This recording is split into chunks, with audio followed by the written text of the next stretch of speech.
on écoute Xabi Alonso. Hola, mister. Victorio Calero en directo para Real Madrid Televisión. ¿Qué Real Madrid quiere ver mañana? Quel Real Madrid voulez-vous voir demain face à Salzbourg en vue des huitièmes de finale du Mondial des clubs?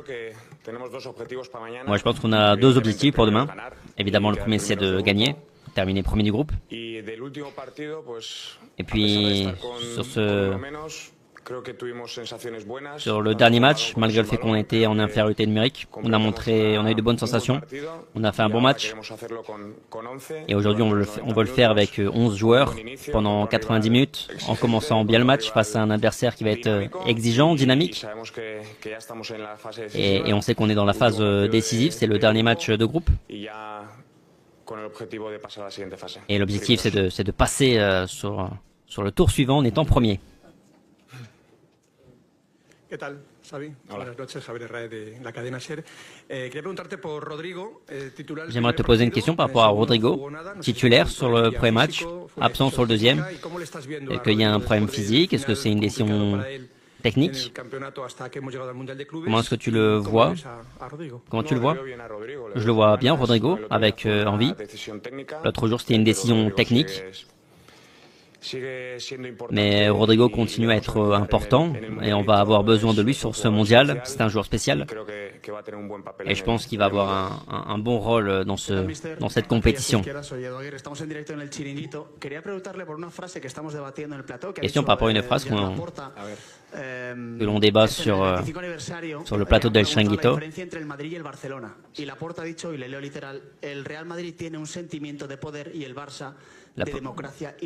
Laporta a dit que le Real avait un sentiment de pouvoir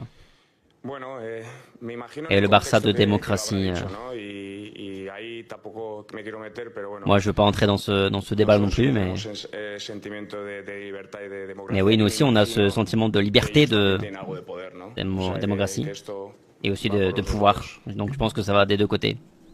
Eux aussi ont un sentiment de pouvoir, ça va des deux côtés. ¿Qué tal, Xavi? Carlos Forjanes del diario AS.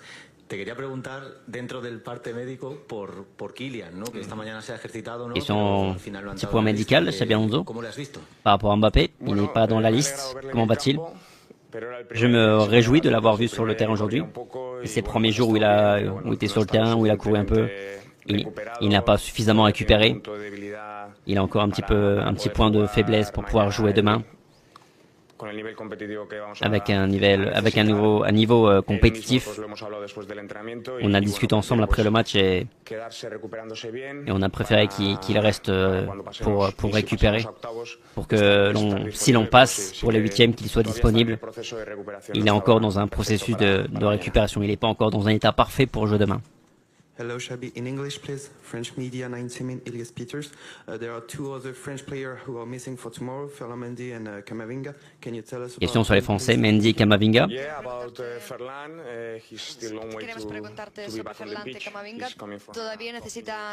Ils ont encore besoin de temps avant de pouvoir revenir sur le terrain.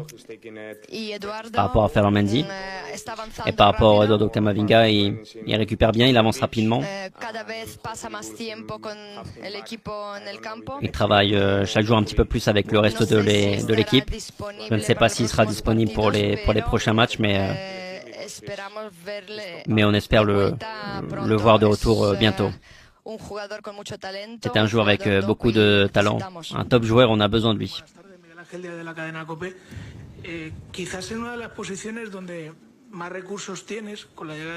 Là où vous avez sans doute le plus de ressources,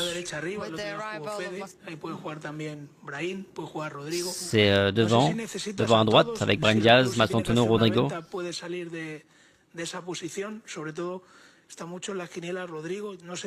Est-ce qu'il y a un joueur à ce poste-là, ailier droit, qui pourrait partir? Moi, je suis très content de tous les joueurs. Ce sont des joueurs d'un très très haut niveau.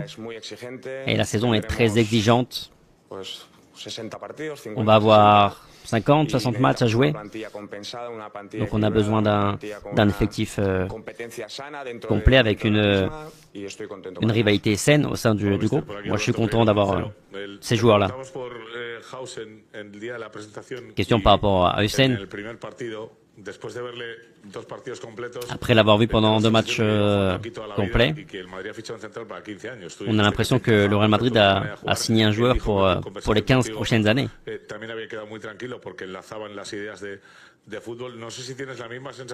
Est-ce que tu as la même sensation que nous?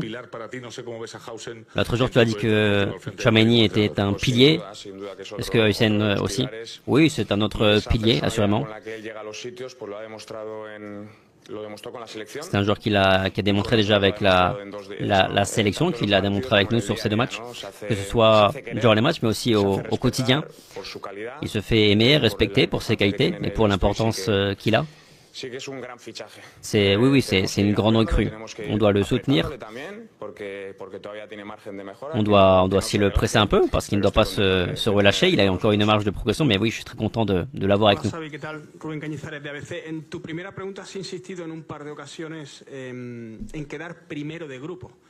Tu as insisté sur le fait d'être premier du groupe. Je ne sais pas si tu as jeté un petit coup d'œil au tableau. Terminer premier signifie que le Real Madrid irait du côté le plus compliqué, jouerait peut-être face à City, un adversaire que le Real a souvent joué ces dernières années. Est-ce que faire des comptes, des calculs est une mauvaise idée pour demain?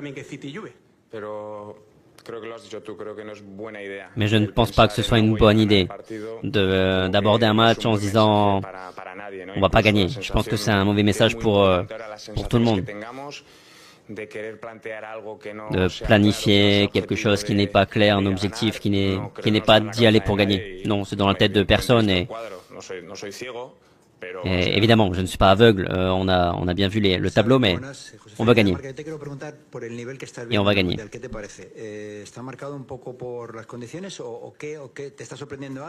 Par rapport au mondial des clubs, est-ce qu'il y a un truc qui te surprend?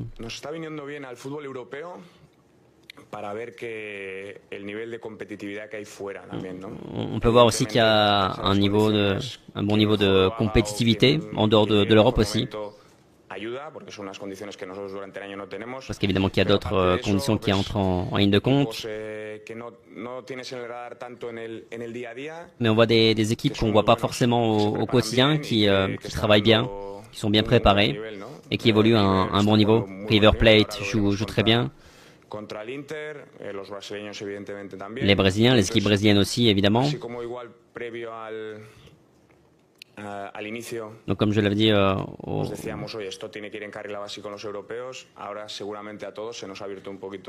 peut-être que ça nous ouvre un petit peu à tous l'esprit, et c'est bien pour le football de manière générale. Hola, mister. Aquí Adrián Foz para el desmarque. Yo quería preguntarte por Brahim. Acaba de comentar en zona mixta que está muy question par rapport à Brahim, qui vient de dire en zone mixte qu'il était très enthousiasmé par ce projet. Quelle évaluation vous faites de Brahim Diaz et dans quelle mesure est-ce qu'il va compter pour toi? Beaucoup, parce que c'est un garçon qui comprend très bien les choses, qui est compétitif, qui a une grande qualité. De changer les matchs, de faire basculer des rencontres. Donc il doit jouer 20-30 minutes. Voilà, il crée quelque chose. Et ça, c'est une grande qualité. Évidemment que même quand il est titulaire, mais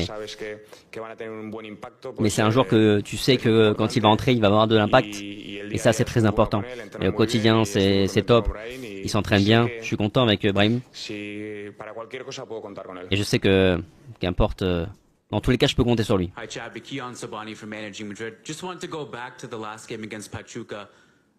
Question par rapport au match face à Pachuca. Sur la position de Fede Valverde sur le dernier match. Est-ce que tu penses qu'il va jouer dans une position un peu plus avancée cette saison? J'ai quelques bonnes idées par rapport à Fede Valverde. C'est un joueur très complet qui peut évoluer dans de nombreuses positions différentes. Il peut jouer plus proche des ailiers, mais aussi on a beaucoup de flexibilité avec lui, parce qu'il peut évoluer à plusieurs postes. Question par rapport à la capacité d'apprentissage des joueurs. lors de la pause fraîcheur, notamment l'autre jour. Vous avez fait des ajustements. Et malgré le fait que vous étiez en infériorité numérique, on a vu une bonne gestion de l'espace de votre équipe.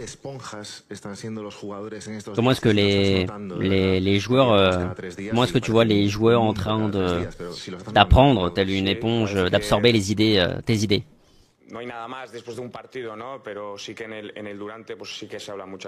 Oui, on parle de beaucoup de choses. D'abord, c'est la prédisposition.